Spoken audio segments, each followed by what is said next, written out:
liberal opposition, socialist opposition, government, supported by. Protests in Russia began on the 23rd of January 2021 in support of the opposition leader Alexei Navalny.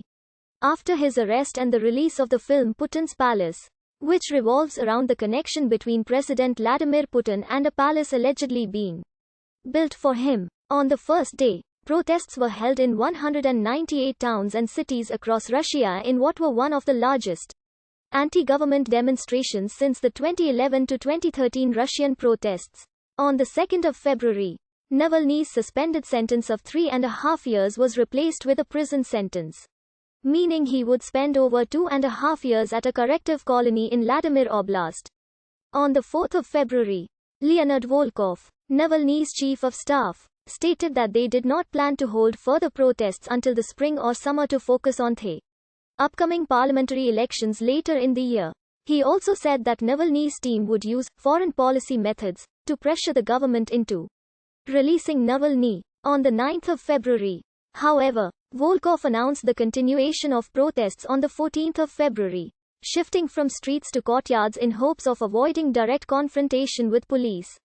Navalny had been hospitalized on the 20th of August 2020, in serious condition after he was poisoned with a Novichok nerve agent during a flight from Tomsk to Moscow. He was medically evacuated to Berlin and discharged on the 22nd of September. The use of a Novichok nerve agent was confirmed by the Organization for the Prohibition of Chemical Weapons, though the Kremlin denied involvement in his poisoning. The EU and the UK responded by imposing sanctions on 6 senior Russian officials and a state chemical center. Navalny accused President Vladimir Putin of being responsible for his poisoning. An investigation by Bellingcat and the insider implicated agents from the Federal Security Service in Navalny's poisoning. Navalny returned to Russia on the 17th of January 2021, where he was immediately detained on accusations of violating terms of a suspended jail sentence. Prior to his return, the Federal Penitentiary Service said that Navalny may face jail time upon his arrival in Moscow for violating the terms of his probation, saying it would be obliged to detain him once he returned. In 2014, Navalny received a suspended sentence in the Evrocha case, which he called politically motivated, and in 2017, the European Court of Human Rights ruled that Navalny was unfairly convicted. The Investigative Committee of Russia also said that it was investigating Navalny for alleged fraud.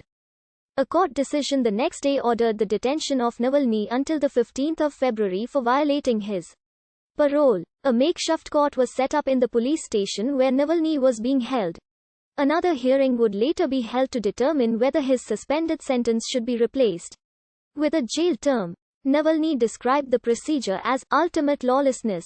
He also called on his supporters to take to the streets, saying, "Do not be silent, resist, take to the streets not for me, but for you." Navalny's regional network head, Leonid Volkov, said that preparations were being made for protests to be organized across the country on the 23rd of January. While in jail, an investigation by Navalny and his anti-corruption foundation was published on the 19th of January, accusing Putin of corruption. The video of the investigation also urged people to take to the streets. Before the protests had begun, the video on YouTube received over 60 million views. By the next day, the state communications watchdog Roskomnadzor was demanding the social networks VKontakte and TikTok to stop the spread of calls to the protests. The efficacy of these calls is disputed. Arrests of several of Navalny's aides and allies, including Lyubov Sobol, began on the 21st of January. Several were jailed or fined on charges of disobeying police orders or organizing a public event without notifying the authorities, with Sobol being fined and released.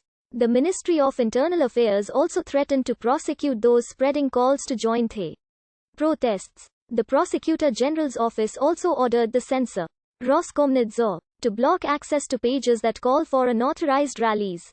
On the 22nd of January, the main directorate of the Ministry of Internal Affairs for Moscow issued a statement warning against calls to the protests or participation in them. It stated that any attempts to hold unauthorized events as well as provocative actions by the participants would be regarded as a threat to public order and be immediately suppressed. social media networks began removing information about the protests. Wiki blocked access to a number of pages on the protests, with the pages stating that it was blocked on the requirement of the General Prosecutor's Office.